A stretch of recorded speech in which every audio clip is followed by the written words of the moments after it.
Hello friends, स्वागत है आपका मेरे यूट्यूब चैनल एग्जाम लेक्चर में। आप लोग का स्वागत है।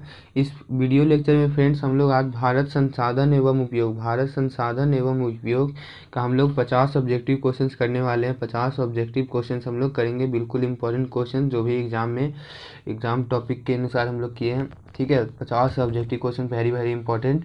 ठीक है, अगर आप लोग 50 में 50 कर लें तो बहुत अच्छा है। ठीक है, तो आप लोग कमेंट में बताइए कि आप लोगों का 50 में कितना सही हुआ है। तो चलिए वीडियो को स्टार्ट करें। वीडियो को स्टार्ट करने से फ्रेंड्स पहले आप लोग अगर मेरे चैनल पर न्यू है तो सब्सक्राइब कर दीजिए, हमारे चैनल को सब्सक्राइब कर दीजिएगा। और अगर वीडियो अच्छा लगे तो लाइक कर दीजिएगा, अपने दोस्तों के पास शेयर भी कर दीजिएगा।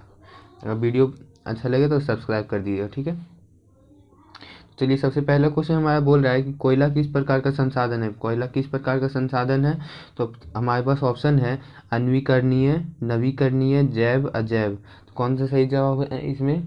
फर्स्ट का कौन सा सही जवाब है? तो इसका जो है अन्वीकरणीय सही जवाब है, बिल्कुल 1 का ए।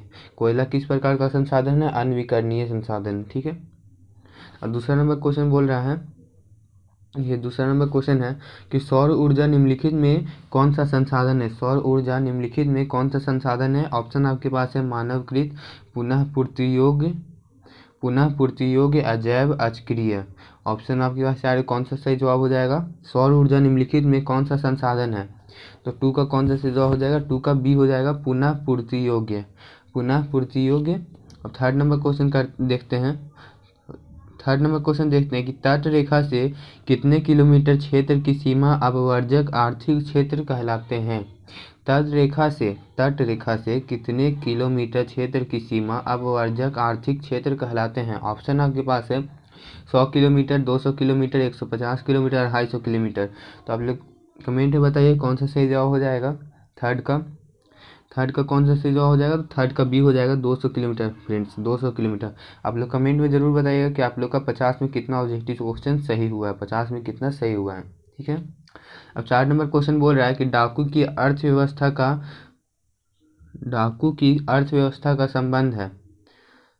तो इसमें कौन सा सही जवाब हो जाएगा? ऑप्शन आपके पास है संसाधन संग्रहण से, संसाधन के विदोहन से, संसाधन के नियोजित दोहन से, इनमें से कोई नहीं। तो कौन सा सही जवाब हो जाएगा 4 का? तो 4 का बिल्कुल फ्रेंड सही जवाब है संसाधन के विदोहन से। 4 का बी हो जाएगा आप लोग का बिल्कुल सही जवाब, संसाधन के विदोहन से। 4 का बी बिल्कुल सही जवाब है। ठीक है, अब 5 नंबर क्वेश्चन करते हैं, जल्दी जल्दी करेंगे फ्रेंड्स, ज़्यादा टाइम नहीं लेना है। ठीक है, तो जल्दी जल्दी करते हैं। तो 5 नंबर क्वेश्चन बोल रहा है कि समुद्री क्षेत्र में राजनीतिक सीमा के कितनी किलोमीटर क्षेत्र तक संपदा निहित है। तो ऑप्शन है आपके पास 10.2 किलोमीटर, 15.5 किलोमीटर, 12.2 किलोमीटर, 19.2 किलोमीटर। कौन सा सही जवाब हो जाएगा? 5 का डी हो जाएगा, बिल्कुल 5 का डी हो जाएगा, 19.2 किलोमीटर, 19.2 किलोमीटर। अब 6 नंबर क्वेश्चन बोल रहा है कि पेट्रोलियम किस प्रकार का संसाधन है। पेट्रोलियम जो है किस प्रकार का संसाधन है? आपके पास ऑप्शन है अन्वीकरणीय, नवीकरणीय, जैव, अजैव। कौन सा सही जवाब हो जाएगा? 6 का ए हो जाएगा, अन्वीकरणीय। 6 का ए अन्वीकरणीय। ठीक है, बिल्कुल याद कर लीजिए। आप लोग को जो क्वेश्चन नहीं आ रहा है उसको अभी याद कर लीजिए, चाहे स्क्रीनशॉट ले लीजिए। ठीक है, इसके पहले ये पेट्रोलियम हम लोग देखे थे। सबसे फर्स्ट नंबर क्वेश्चन बोला था कि कोयला किस प्रकार का संसाधन है, तो इसका भी अन्वीकरणीय हो जाएगा, इसका भी अन्वीकरणीय है, और पेट्रोलियम भी अन्वीकरणीय संसाधन है। पेट्रोलियम किस प्रकार का संसाधन है? अन्वीकरणीय। ठीक है, और 7 नंबर क्वेश्चन बोल रहा है कि निम्न कौन सी मिट्टी सर्वाधिक उपजाऊ है। निम्न कौन सी मिट्टी सर्वाधिक उपजाऊ है? तो आपका ऑप्शन आपके पास है पर्वतीय, मरुस्थल, पीली, जलोढ़। ठीक है, तो कौन सा सही जवाब हो जाएगा? 7 का। तो 7 का डी हो जाएगा, जलोढ़ मिट्टी जो है वो बिल्कुल सर्वाधिक उपजाऊ है। ठीक है, याद कर लीजिए आप लोग, जलोढ़ जो है सर्वाधिक उपजाऊ मिट्टी है। और 8 नंबर क्वेश्चन बोल रहा है कि काली मृदा का दूसरा नाम क्या है। देखिए फ्रेंड्स, ये बहुत बार एग्जाम में आ चुका है, बहुत बार। ठीक है, तो इसका बहुत इंपॉर्टेंट क्वेश्चन है, आप लोग याद कर लीजिए कि काली मृदा का दूसरा नाम क्या है। काली मृदा का दूसरा नाम क्या है? ऑप्शन आपके पास है बलुई, रेगुर, साल, पर्वतीय। बलुई, रेगुर, साल, पर्वतीय। कौन सा सही जवाब हो जाएगा? 8 का बी हो जाएगा, रेगुर। 8 का बी, रेगुर। ठीक है, फिर 9 नंबर क्वेश्चन बोल रहा है कि मरुस्थलीय मृदा का विस्तार निम्न में से कहाँ से है। मरुस्थलीय मृदा का विस्तार निम्न में से कहाँ है। ऑप्शन है उत्तर प्रदेश, राजस्थान, कर्नाटक, महाराष्ट्र। इजी क्वेश्चन है फ्रेंड्स। 9 का, तो 9 का कौन सा सही जवाब हो जाएगा, राजस्थान। राजस्थान सही जवाब हो जाएगा 9 का बी। ठीक है। अब 10 नंबर क्वेश्चन बोल रहा है कि सोपानी कृषि किस राज्य में प्रचलित है। सोपानी कृषि किस राज्य में प्रचलित है। ऑप्शन है बिहार का मैदानी क्षेत्र, उत्तराखंड, हरियाणा, पंजाब। कौन सा सही जवाब हो जाएगा 10 का बी हो जाएगा उत्तराखंड। 10 का बी उत्तराखंड। ठीक है। अब 11 नंबर क्वेश्चन है कि पंजाब में भूमि निम्नीकरण का मुख्य कारण है। पंजाब में भूमि निम्नीकरण का मुख्य कारण है। ऑप्शन आपके पास है वनोन्मूलन, अति पशुचारण, अधिक सिंचाई, गहन खेती। गहन खेती कौन सा सही जो हो जाएगा 11 का, तो 11 का सी हो जाएगा अधिक सिंचाई। अधिक सिंचाई जो है 11 का सी सही जवाब हो जाएगा। ठीक है। उसके बाद 12 नंबर क्वेश्चन है कि कौन सी मिट्टी है कपास की खेती के लिए सर्वोत्तम मानी जाती है। कौन सी मिट्टी कपास की खेती के लिए सर्वोत्तम मानी जाती है। ऑप्शन है लाल, जलोढ़, काली, पर्वतीय। कौन सा सही जवाब हो जाएगा 12 का, तो 12 का सी बहुत सही जवाब हो जाएगा काली। काली कौन सी मिट्टी कपास की खेती के लिए सर्वोत्तम मानी जाती है, तो काली मिट्टी जो है कपास की खेती के लिए सर्वोत्तम मानी जाती है। बिल्कुल इंपॉर्टेंट क्वेश्चन है। ठीक है, सारे इंपॉर्टेंट क्वेश्चन है, तो आप लोग बिल्कुल याद कर लीजिए। और 13 नंबर क्वेश्चन है कि भारत में लगभग कितने करोड़ हेक्टेयर भूमि का क्षरण हो चुका है। ठीक है, भारत में लगभग कितने करोड़ हेक्टेयर भूमि का क्षरण हो चुका है। ऑप्शन है 15 crore hectare, 20 crore hectare, 13 crore hectare, 18 crore hectare. तो 13 का कौन सा सही जवाब हो जाएगा, 13 का सी हो जाएगा 13 करोड़ हेक्टेयर। 13 करोड़ हेक्टेयर। और 14 नंबर क्वेश्चन है, 14 नंबर क्वेश्चन है कि मेढक के प्रजनन को नष्ट करने वाला रसायन कौन सा है। मेढक के प्रजनन को नष्ट करने वाला रसायन कौन सा है। ऑप्शन है बेंजीन, यूरिया, एंड्रीन, फास्फोरस। कौन सा सही जवाब हो जाएगा 14 का, 14 का सी हो जाएगा एंड्रीन। 14 का सी एंड्रीन हो जाएगा। बिल्कुल। अब 15 नंबर क्वेश्चन देखते हैं, देश के बांधों को किसने भारत का मंदिर कहा था। देश के बांधों को किसने भारत का मंदिर कहा था। ऑप्शन है महात्मा गांधी, स्वामी विवेकानंद, डॉक्टर राजेंद्र प्रसाद, पंडित नेहरू। ठीक है, तो 15 का कौन सा सही जवाब हो जाएगा, तो 15 का डी हो जाएगा पंडित नेहरू। 15 का डी पंडित नेहरू।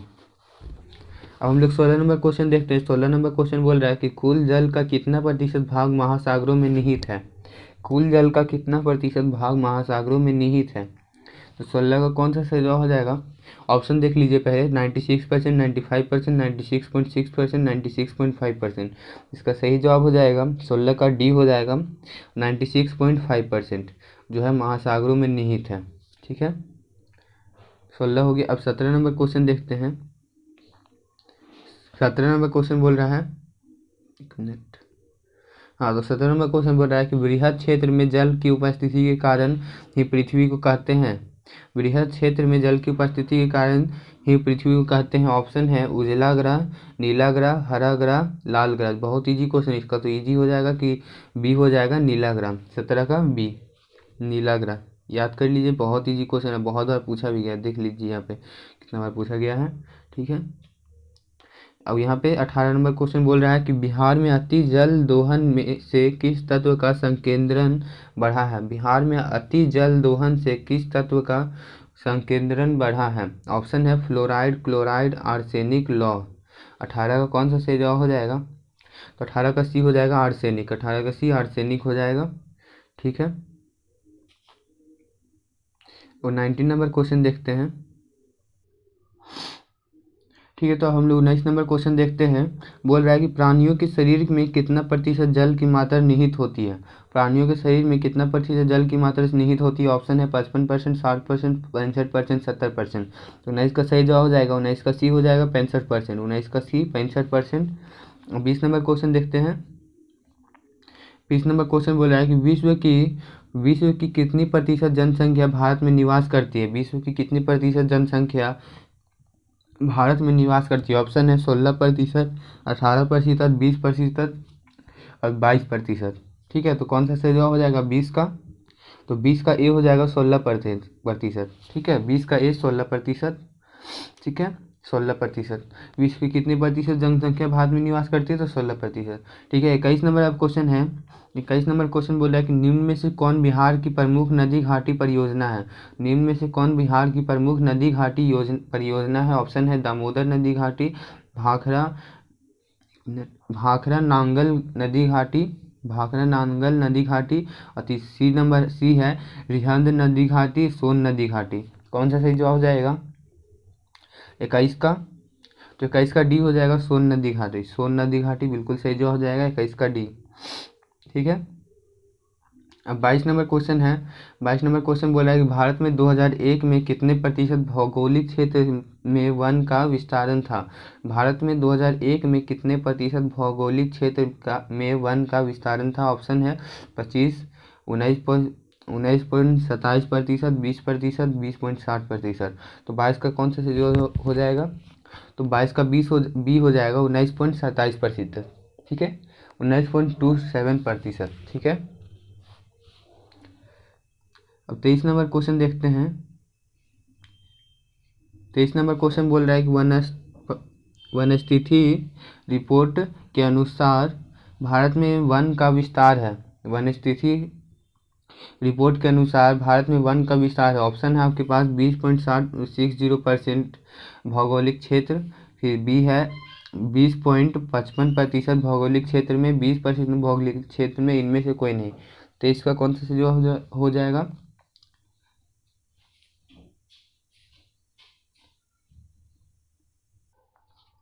तो 23 का सही जवाब हो जाएगा, 23 का ए हो जाएगा 20.60% भौगोलिक क्षेत्र में।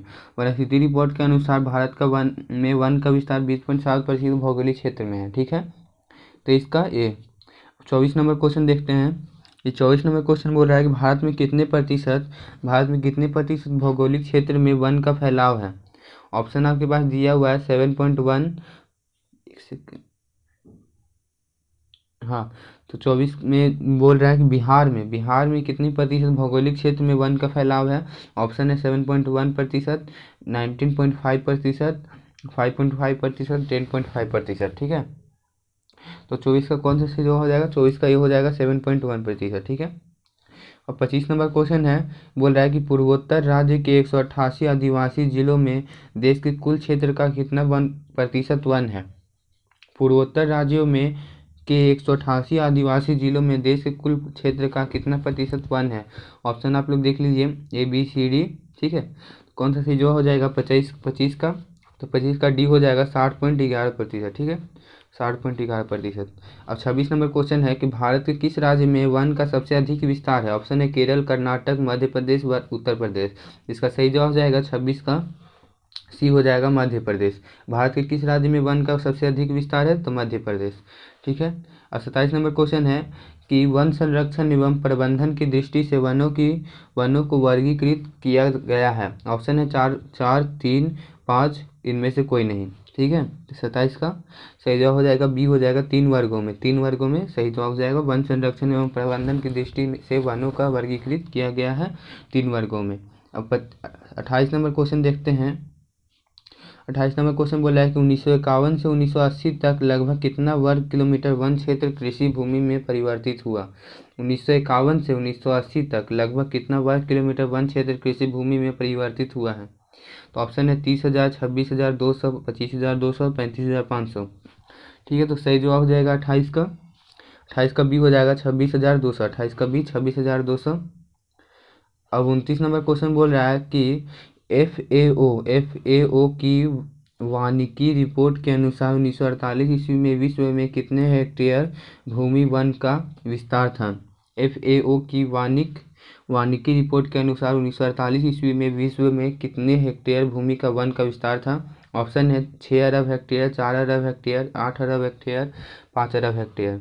तो 29 का सही जवाब हो जाएगा 29 का बी हो जाएगा 4 अरब हेक्टेयर। 29 का बी। 30 नंबर क्वेश्चन है कि भारत का राष्ट्रीय पक्षी है। बहुत इजी क्वेश्चन, भारत का राष्ट्रीय पक्षी है, तो आप लोग कमेंट करिएगा। ठीक है, बहुत इजी है। अब 31 नंबर क्वेश्चन देखते हैं। ठीक है, 31 नंबर कि चरक का संबंध किस देश में था? चरक का संबंध किस देश से था? ऑप्शन है म्यांमार, श्रीलंका से, भारत से, नेपाल से। तो 31 का सही जवाब हो जाएगा 31 का सी हो जाएगा भारत से। चारक का संबंध किस देश से था, तो भारत का। ठीक है, 32 नंबर क्वेश्चन है कि टेक्सोल का उपयोग होता है, टेक्सोल का उपयोग होता है मलेरिया में, एड्स में, कैंसर में, टीबी के लिए। तो इसका सही जवाब हो जाएगा कैंसर में। ठीक है, टेक्सोल का उपयोग कैंसर में होता है। ठीक है,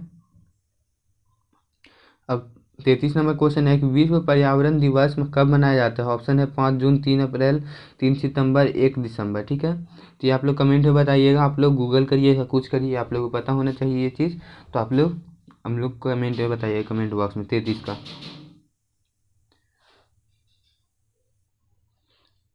तो हम लोग 34 नंबर क्वेश्चन देखते हैं। 34 नंबर क्वेश्चन बोल रहा है कि संविधान की धारा 21 का संबंध है, संविधान की धारा 21 का संबंध है, ये है कि वन्य जीवों तथा प्राकृतिक संसाधनों के संरक्षण से, मृदा संरक्षण से, जल संसाधन संरक्षण से, खनिज संपदा संरक्षण से। तो 34 का कौन सा से जो हो जाएगा, 34 का ए, वह ये हो जाएगा 34 का ए, वन्य जीवों तथा प्राकृतिक संसाधनों के संरक्षण से, 34 का ए। अब 35 नंबर क्वेश्चन है कि प्राकृतिक संसाधनों के संरक्षण हेतु 1968 ईस्वी में कौन सा कन्वेंशन हुआ था। 35 का, तो 35 का ऑप्शन है अफ्रीकी कन्वेंशन, वेटलैंड्स कन्वेंशन, विश्व आपदा कन्वेंशन, इनमें से कोई नहीं। ठीक है, तो 35 का कौन सा सही जवाब हो जाएगा, 35 का ये हो जाएगा अफ्रीकी कन्वेंशन। ठीक है, अब 36 नंबर क्वेश्चन है इनमें कौन सा ऐसा जीव है, इनमें कौन सा ऐसा जीव है जो केवल भारत में ही पाया जाता है। ऑप्शन है आपके पास घड़ियाल, डॉल्फिन, व्हेल, कछुआ। तो 36 का सही जवाब हो जाएगा, तो 36 का ये हो जाएगा घड़ियाल। घड़ियाल जो है सिर्फ भारत में ही पाया जाता है। ठीक है, 36 का ये। अब 37 नंबर क्वेश्चन है किस खनिज को उद्योगों की जननी माना गया है, किस खनिज को उद्योगों की जननी माना गया है। ऑप्शन है मैग्नीज, बॉक्साइट, लोहा, सोना। ठीक है, तो 37 का कौन सा सी हो जाएगा, 37 का, तो 37 का सी हो जाएगा लोहा, 37 का सी लोहा। अब 38 नंबर क्वेश्चन, अब 38 नंबर क्वेश्चन बोल रहा है कि निम्न में से कौन लौह अयस्क का एक प्रकार है, लौह अयस्क का एक प्रकार है। ऑप्शन है बिटुमिनस, एंथ्रासाइड, हेमेटाइट, इनमें से कोई नहीं। तो 38 का कौन सा सी हो जाएगा, तो 38 का सी हो जाएगा हेमेटाइट। निम्न में से कौन लौह अयस्क का एक प्रकार है, तो वो है हेमेटाइट। ठीक है, अब 39 नंबर क्वेश्चन बोल रहा है कि भारत का सबसे बड़ा लौह अयस्क उत्पादक राज्य कौन सा है। ठीक है, तो 39 का कौन सा सही जवाब हो जाएगा। ऑप्शन है कर्नाटक, झारखंड, गोवा, उड़ीसा। तो 39 का ए हो जाएगा कर्नाटक, 39 का ए कर्नाटक। ठीक है, 39 का ए कर्नाटक। और उसके बाद 40 नंबर क्वेश्चन बोल रहा है कि भारत में लगभग कितने खनिज पाए जाते हैं, भारत में लगभग कितने खनिज पाए जाते हैं। ऑप्शन है 50, 200, 100, 150। तो सही जवाब कौन सा हो जाएगा, 40 का सी हो जाएगा 100। भारत में लगभग कितने खनिज पाए जाते हैं। 40 नंबर क्वेश्चन था कि भारत में लगभग कितने खनिज पाए जाते हैं, भारत में लगभग कितने खनिज पाए जाते हैं, तो सी हो जाएगा 100 तरह के खनिज पाए जाते हैं भारत में। और 41 नंबर क्वेश्चन है कि इनमें कौन लौह युक्त खनिज का उदाहरण है, इनमें कौन लौह युक्त खनिज का उदाहरण है। ऑप्शन है चूना पत्थर, अभ्रक, मैग्नीज, बॉक्साइट। ठीक है, तो 41 का सही जवाब हो जाएगा सी हो जाएगा मैग्नीज, 41 का सी मैग्नीज। अब 42 नंबर क्वेश्चन देखते हैं। 42 नंबर क्वेश्चन बोल रहा है कि इनमें कौन अधात्विक खनिज का उदाहरण है। ऑप्शन है सोना, ग्रेफाइट, टिन, अभ्रक। ठीक है, अभ्रक। तो 42 का सही जवाब हो जाएगा डी हो जाएगा अभ्रक। ठीक है, इनमें कौन अधात्विक खनिज का उदाहरण, तो अभ्रक। ठीक है, अब 43 नंबर क्वेश्चन देखते हैं। 43 नंबर क्वेश्चन है कि छत्तीसगढ़ भारत का कितना प्रतिशत लौह अयस्क उत्पादन करता है। ऑप्शन है 10, 20, 30, 40। ठीक है, कौन सा चीज़ हो जाएगा 43 का, 43 का बी हो जाएगा 20%। ठीक है, अब 44 नंबर क्वेश्चन है कि मैग्नीज उत्पादन में भारत का विश्व में कौन सा स्थान है। मैग्नीज उत्पादन में भारत में विश्व में कौन सा स्थान है। तो ऑप्शन है प्रथम, द्वितीय, तृतीय, चतुर्थ। तो 44 का सही जवाब हो जाएगा, 44 का सी हो जाएगा तृतीय स्थान है मैग्नीज उत्पादन में। ठीक है, अब 45 नंबर के क्वेश्चन देखते हैं कि 1 टन इस्पात बनाने में कितने मैग्नीज का उपयोग होता है। 1 टन इस्पात बनाने में कितने मैग्नीज का उपयोग होता है। तो 45 का सही जवाब कौन सा हो जाएगा, तो 45 का बी हो जाएगा 10 किलोग्राम, 10 किलोग्राम जो है मैग्नीज का उपयोग होता है 1 टन इस्पात बनाने में। ठीक है। अब 46 नंबर क्वेश्चन है कि उड़ीसा किस खनिज का सबसे बड़ा उत्पादक है? उड़ीसा किस खनिज का सबसे बड़ा उत्पादक है? ऑप्शन है लौह अयस्क, मैग्नीज, टीन, तांबा। ठीक है। तो 46 का कौन सा जवाब हो जाएगा? तो 46 का बी हो जाएगा मैग्नीज, 46 का बी मैग्नीज। उसके बाद 47 नंबर क्वेश्चन है कि अल्मुनियम बनाने के लिए किस खनिज का आवश्यकता पड़ती है? अल्मुनियम बनाने के लिए किस खनिज की आवश्यकता पड़ती है? तो ऑप्शन है मैग्नीज, टीन, लोहा, बॉक्साइट। 47 का कौन सा जवाब हो जाएगा? तो डी हो जाएगा बॉक्साइट। ठीक है। अल्मुनियम बनाने के लिए किस खनिज की आवश्यकता पड़ती है? तो बॉक्साइट। ठीक है। और 48 नंबर देखते हैं। 48 नंबर क्वेश्चन बोल रहा है कि देश में तांबे का कुल भंडार कितना है? तो ऑप्शन है 100 crore ton, 125 crore ton, 150 crore ton, 175 crore ton. तो 48 का सही जवाब हो जाएगा। तो 48 का बी हो जाएगा 125 करोड़ टन, 125 करोड़ टन, 48 का बी। अब 49 नंबर क्वेश्चन कि बिहार झारखंड में देश का कितना प्रतिशत अभ्रक का उत्पादन होता है? तो ऑप्शन आपके पास है 60, 70, 80, 90। तो 49 का कौन सा सही जवाब हो जाएगा? तो 49 का सी हो जाएगा 80% जो है बिहार झारखंड उत्पादन करता है। ठीक है। उसके बाद 50 नंबर क्वेश्चन देख लेते हैं। अब 2 क्वेश्चन और है कि सीमेंट उद्योग का सबसे प्रमुख कच्चा माल क्या है? सीमेंट उद्योग का सबसे प्रमुख कच्चा माल क्या है? तो ऑप्शन है चूना पत्थर, बॉक्साइट, ग्रेनाइट और लोहा। तो 50 का कौन सा सही जवाब हो जाएगा? तो इसका ए हो जाएगा चूना पत्थर। ठीक है। और 51 नंबर क्वेश्चन आप लोग कमेंट में बताइए। ठीक है। 51 नंबर किस राज्य में खनिज तेल का विशाल भंडार है? असम, राजस्थान, बिहार, तमिलनाडु। तो आप लोग कमेंट में बताइएगा। 51 नंबर क्वेश्चन। ठीक है। 3 क्वेश्चन हम कमेंट में आप लोग करने के लिए बोले हैं। 3 क्वेश्चन आप लोग कमेंट में करिएगा। ठीक है। अब वीडियो अच्छा लगे तो लाइक कर दीजिएगा और सब्सक्राइब कर दीजिएगा हमारे चैनल को, ताकि और भी आपको इस तरह के वीडियो मिलते रहें। ठीक है। बाय।